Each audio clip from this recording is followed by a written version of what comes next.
কীর্তির সন্তানের নামকরণ অনুষ্ঠানে সবাই হাজির হয় এবং সেখানে শ্রদ্ধা হঠাৎ করে অসুস্থ হয়ে পড়ে।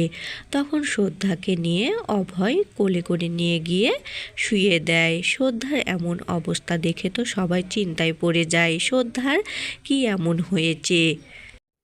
বরুণ সবাইকে চিন্তিত দেখে এবার নিজে সবটা স্বীকার করে। সেদিন কি হয়েছিল সবটা খুলে বলে। বরুণ বলে, সেদিন শুধুমাত্র শ্রদ্ধার জন্যই আমার আর কীর্তির সন্তানটা আজ জীবিত আছে। সেদিন আমাদের গাড়িটা নষ্ট হয়ে গিয়েছিল। শ্রদ্ধা সেদিন নিজের জীবনের ঝুঁকি নিয়ে ঠেলাগাড়িতে একাই কীর্তিকে হাসপাতালে নিয়ে গিয়েছিল। এই জন্যই কীর্তির আজ সন্তানটা জীবিত আছে।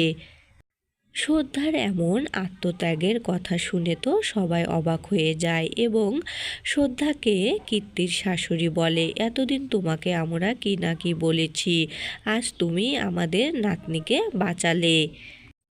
এদিকে তো অভয় শ্রদ্ধার সাথে ঠিকমতো কথা বলছে না। এটা দেখে শ্রদ্ধা বলে, আমি কি এমন করেছি যে আপনি আমার সাথে ভালোভাবে কথা বলছেন না। তখন অভয় বলে, তুমি কেন নিজের জীবনের ঝুঁকি নাও আর বারবারই নিজেকে বিপদে ফেলো, এটা আর কখনো করবে না।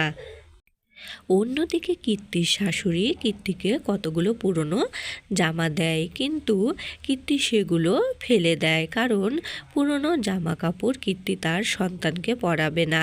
ঠিক সে সময়ে শ্রদ্ধা সেখানে হাজির হয় আর জামাগুলো ধরে নেয় আর বলে, এটা কি করছিস কীর্তি? এই জামাগুলো কতটা নরম এবং সফট, এগুলো পরালে তোর সন্তান ভালো থাকবে। আর এদিকে তো ঠাকুমারা কীর্তির সন্তানকে তেল মালিশ করার জন্য হাজির হয়, কিন্তু কীর্তি কিছুতেই তাদেরকে তেল মালিশ করতে দেয় না। কীর্তি বলে, আমি দামি দামি পোশাক এবং তেল কিনেছি, এগুলো আমি আমার সন্তানকে মাখাবো। কীর্তি তার সন্তানকে নিয়ে গিয়ে তেল মাখায়।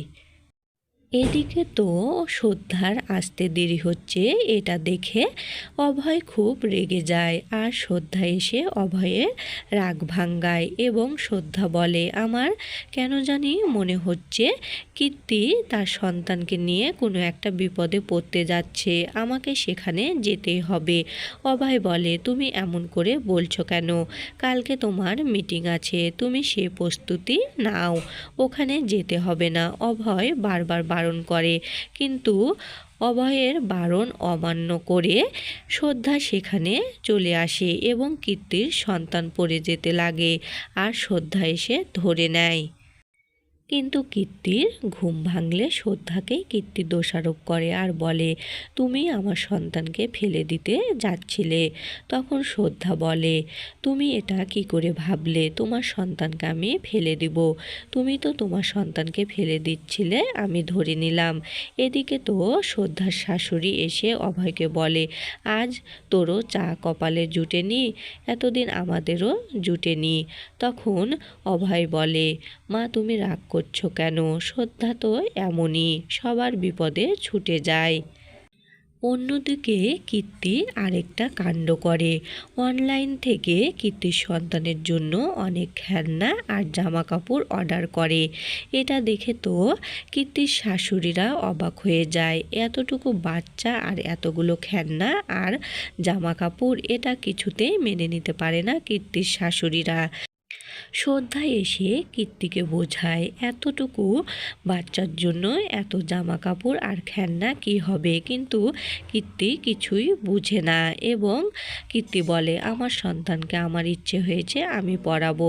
এদিকে তো শ্রদ্ধার শাশুড়ি শ্রদ্ধাকে বলে, পরের সন্তান নিয়ে এত মাতলে হবে, নিজেরও তো সন্তানের জন্য চেষ্টা করতে হবে। এদিকে তো কীর্তির সন্তান অঘোরে কান্না করছে, কীর্তি কিছুতে ঘুম থেকে জাগা পাচ্ছে না। এদিকে বরুণ জাগা পেয়ে কীর্তিকে ডাকে এবং তাদের সন্তানকে কান্না থামানোর চেষ্টা করে, কিন্তু কিছুতেই মেয়েটা কান্না থামছে না। কীর্তি তার মেয়ের কান্না থামাতে না পেরে শ্রদ্ধার কাছে নিয়ে আসে আর দিয়ে যায়। এটা দেখে তো অভয় একদম রেগে যায় এবং বলে এতদিন নিজের স্বামীকে সামলাতে পারেনি আর আজ তার সন্তানকেও সামলাতে পারছে না। এটা শুনে শ্রদ্ধা বলে তুমি এমন করে বলছো কেন? বাচ্চারা তো একটুতেই খুশি হয়ে যায়, দেখো আমরা কিভাবে বাচ্চাটার কান্না থামাই। এরপর শ্রদ্ধা আর অভয় খেলা করতে করতে বাচ্চাটার কান্না থামায়। ঠিক সে মুহূর্তে শ্রদ্ধার শাশুড়ি সেখানে চলে আসে আর এটা দেখে ফেলে এবং শ্রদ্ধাকে ডেকে বলে আমি কি বলেছিলাম সেটা তোমার মনে আছে তো? পরে বাচ্চার সাথে এরকম খেলা করলে হবে? নিজেরও তো একটা বাচ্চার দরকার আছে না? তখন শ্রদ্ধা বলে মা আপনি চিন্তা করেন না, আমাকে কি করতে হবে আপনি বলে দিন, আমি ঠিক সেটাই করব। তখন শ্রদ্ধার শাশুড়ি শ্রদ্ধাকে বলে আমি যে এই কথাগুলো বলেছি এ বিষয়ে আমার ছেলেকে কিছু বলবে না, এটা আমাদের মেয়েদের কথাবার্তা। ঠিক সে মতে সন্ধ্যা তার শাশুড়িকে কিছুই বলে না, সে মন্দিরে চলে যায়। আর অভয় খুব সকালবেলায় ঘুম থেকে উঠে শ্রদ্ধার কথা ভাবে এবং শ্রদ্ধার খোঁজ নেয়, কিন্তু গোটা বাড়িতে শ্রদ্ধার কোনো খোঁজ পায় না। এদিকে মা এবং পিসিমণিকে এসে জিজ্ঞেস করে, কিন্তু অভয়ের মা কিছুই বলে না। এক পর্যায়ে পিসিমণি বলে শ্রদ্ধা মন্দিরে গিয়েছে এবং সেখানে পূজা করবে। এটা তো অভয় কিছুতেই মেনে নিতে পারে না। অভয় ভাবে শ্রদ্ধার আবার কোনো বিপদ হবে না তো, তাই অভয় তড়িঘড়ি মন্দিরের দিকে ছুটে যায়।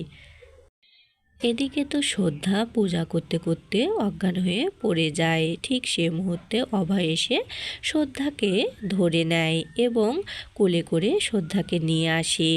আর অন্যদিকে অভয়ের মা খুব চিন্তায় পড়ে যায় যে শ্রদ্ধা ঠিকমতো নিষ্ঠার সাথে পূজাটা করেছে কি না।